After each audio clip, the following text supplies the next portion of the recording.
మరి ఇన్ని అబద్ధాలాడి ఇన్ని మోసాలు చేసి ఇంత దారుణమైన పరిపాలన చేస్తూ ఉన్న వీళ్లకు పరిస్థితి రేపొద్దున దేవుడు ప్రజలు తంతే ఎక్కడ పడతారో నేను వేరే చెప్పాల్సిన పని.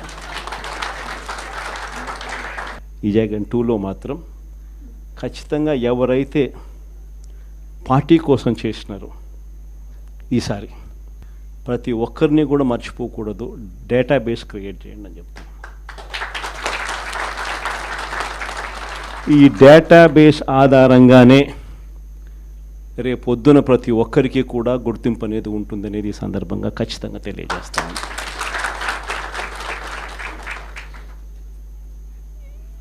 ఇక్కడే కాదు, రాష్ట్ర వ్యాప్తంగా కూడా రాబోయే రోజుల్లో నెక్స్ట్ 1 వీక్లో నెక్స్ట్ వీక్ బహుశా ఒక యాప్ కూడా తయారు చేస్తా ఉన్నాం. దాంట్లో కూడా మీ సీనియర్ లాయర్లు అందరూ కూడా దాంట్లో యాప్లో కూడా ఇన్వాల్వ్ అవుతున్నారు, యాప్ తయారీ కార్యక్రమంలో.